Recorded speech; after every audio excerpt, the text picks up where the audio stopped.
So Columbus కనుక్కున్న తర్వాత చాలా మంది ఈ మెర్మెడ్స్ గురించి అయితే డిస్కషన్స్ తెగబెట్టారు. అమెరికాలోనే కాదు, యూరోప్ లో కూడా ఈ మెర్మెడ్స్ కి సంబంధించిన డిస్కషన్స్ అనేవి చాలా ఎక్కువగా వచ్చాయి.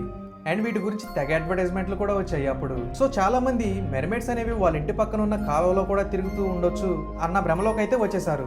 బట్ అదంతా వాస్తవం కాదని తర్వాత తెలిసింది. ఇవి నిజంగా ఉన్నాయా లేదా అనేది ఇప్పటి వరకు ఎవరికి సరైన క్లారిటీ అయితే లేదు, ఎందుకంటే వీటికి ఒక కన్క్లూజన్ ప్రూఫ్ అనేది లేదు కాబట్టి. అండ్ అలాగని ఈ మిత్ అనేది ఇప్పుడు పుట్టిందేమీ కాదు, చెప్తున్నా కదా, కొన్ని శతాబ్దాల క్రితం నుంచే ఉంది. అండ్ ఎప్పుడో 77వ సంవత్సరం కాలం నాటి వాటిలో కూడా మనకి ఈ మెర్మెడ్స్ కి సంబంధించిన డీటెయిల్స్ అనేవి కనిపిస్తూ ఉన్నాయి. అండ్ ఇంకా మన పురాతన కాలం నాటి చరిత్రని మనం కొంచెం మాత్రమే తెలుసుకున్నాం. అది ఈజిప్టియన్ కల్చర్ కావచ్చు, ఇండియన్ కల్చర్ కావచ్చు, లేదా వెస్ట్రన్ కల్చర్ అయినా కావచ్చు. కానీ మనం తెలుసుకోవాల్సింది చాలా ఉంది, మనం సగం కూడా తెలుసుకోలేదు.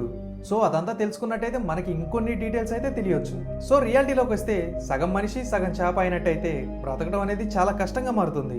ఎందుకంటే అంత చల్లటి వాటర్ మధ్య మనిషి శరీరం అనేది తట్టుకోలేదు కాబట్టి, ఆ సగభాగం ఏదైతే ఉంటుందో అది చనిపోతుంది కాబట్టి. సో ఎవల్యూషన్ లో కూడా మనిషి సగం చేపను కలిగి ఉంటుందని చెప్పి మనకి ఎక్కడా కూడా డీటెయిల్స్ అయితే లేవు. అండ్ ఇంకోటి ఏంటంటే అవి ఎలా రీప్రొడ్యూస్ చేస్తాయి?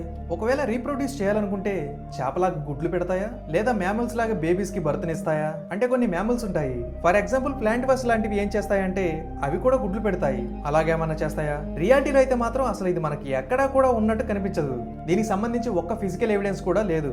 అలాగని ఈ మెర్మెడ్స్ లేవని కూడా మనం చెప్పలేం. వీటికి సరైన ఆధారాలు దొరికే వరకు ఉన్నాయని నమ్మే వాళ్ళకు ఉన్నట్టు, లేనని నమ్మే వాళ్ళకు లేనట్టు. ఇవి ఒక రకంగా మనకి ఏలియన్స్ లాంటివే, ఎందుకంటే మనం ఏలియన్స్ ని కూడా చూడలేదు. కానీ ఉన్నాయని కొంతమంది నమ్ముతూ ఉంటారు, లేవని కొంతమంది నమ్ముతూ ఉంటారు. సో మెర్మెడ్స్ కూడా ఏలియన్స్ లాంటివే అంతే.